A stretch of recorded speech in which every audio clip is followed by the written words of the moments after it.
Hello everybody, my name is Hamlett and I am speaking about my project for FS 504. We're now into the measure phase. This is the presentation for the measure phase. So we completed the define phase and are moving to the measure. In my define phase, my project is about quilting. So I wasn't getting my quilting projects done and I wanted to get more of my quilting projects done. And so I decided I did a fishbone, trying to brainstorm all the different things that take up my time that aren't allowing me to do my quilting projects. And so I came to the realization that I needed to measure exactly how much time I was spending on things. And so in the define phase, I said I would pick 4 weekdays and 1 weekend day over a 2-week period to do a time study.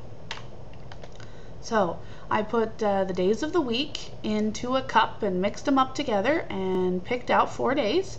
And then I put the 2 weekends in and picked out a weekend day.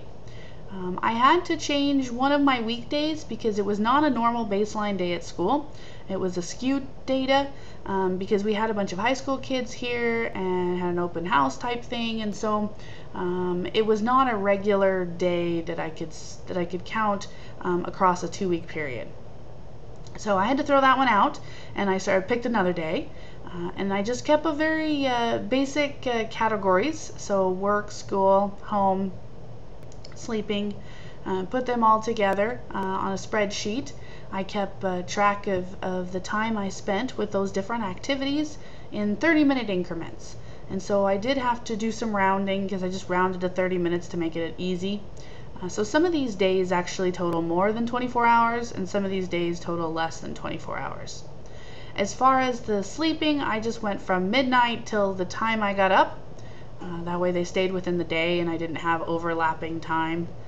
Some days I made it to sleep before midnight, other days not so much. So that's what I did with sleeping though. And so I rounded everything out to 30-minute increments, and I created a Pareto chart for some graphical analysis of my data. And so this is my Pareto chart of all the different things I spend my time on those 5 days, those 4 weekdays and 1 weekend day. And so I clumped all my dairy work as well as my school work at the college. I clumped that together. Sleeping was the second one, and then home and eating, so chores at home, making dinner, laundry, that kind of stuff. And then school is my actual school work. So my 3 classes that I'm taking this semester, the homework for that, watching the videos, doing the worksheets and quizzes and those things. Transit is not a significant piece of time. I used to have another job where this was much more significant. So I only live about 20 minutes away from one work and about 45 to 50 minutes away from the other. But it was a significant enough time I put it in here. And then finally we got into my free time, and so I broke my free time into basically 4 categories: quilting, reading, a couple of the little things that I do, and then my soaker tub, where I also do reading, so that one kind of goes together, but I separated them. If I was reading while I was in the soak tub, I did not count that as reading time. I only counted it as a soak time, so my reading time was mostly before bed and after bed. So I realized that I'm not going to be able to change my requirements with my other job and my school and sleeping and home and eating. And so I decided to focus on my free time. So I made another Pareto chart just focusing on the activities that occur in my free time. And so I have the 4 things here: the quilting, reading, other, and soak tub. And it looks like I spend about the same amount of time quilting as I do reading. So my goal is I want to spend 50% of my free time on my quilting.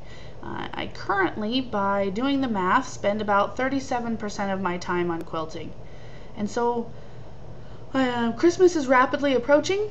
I have both my current quilting projects are a Christmas event type thing. They need to be done by Christmas.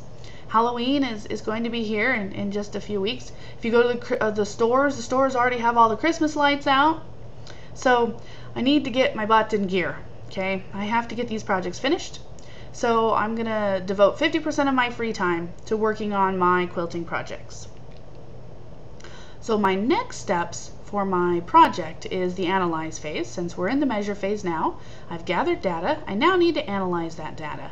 I've done some graphical analysis, and I need to determine some root causes of why I'm spending more time on reading or in the tub or on some other things, so that I can determine some actions that'll help me improve my time spending more of it on quilting. So I need to plan those actions to improve, and so I can devote more of my free time to quilting.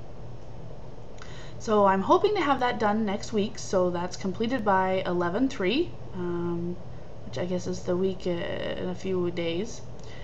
And then I'm going to implement those corrective actions. So the things that I've come up with, I'm going to implement and then restart again, because once I've implemented, I need to see if it's successful or not.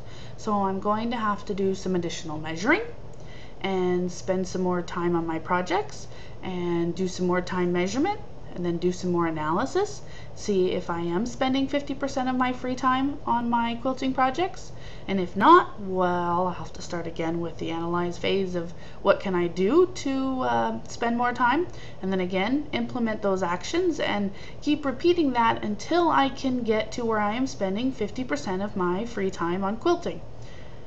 And once I've done that, I can move on to the next phase of determining how to control it and put it in place so that it's not one of those accidental things but becomes a habit. And so I hope to have my analyze phase done by 11/3, and I hope to have my improve phase completed by December 2nd, which is also the date of the next presentation that I'm going to be giving for the analyze/improve phase. And so in order to track those dates, I've updated my project charter. So on my project charter, I didn't really change any of the title or the business or anything like that, but I did put that in my measure phase, my lesson learned is that I'm focusing on only my free time. Originally I thought I would try to determine how I would be able to get more free time, but at this point I don't see that that is a feasible solution. So what I'm going to do is, on the free time that I do have, I want to devote more time to it, and so I put that under the little lessons learned box. And so I've changed my dates there as well. I originally had the analyze and improve at the same dates, but that's not really feasible. I need to analyze my data and start putting in improvements before the improve and analyze presentation are due. And so I've changed those dates, and then my control presentation is the date there for December 13th. Okay, so I will do some root cause analysis and see if I can get more quilting done. And I look forward to hearing your comments, and we will talk to you again soon with our analyze and improve. Thank you very much. Bye-bye.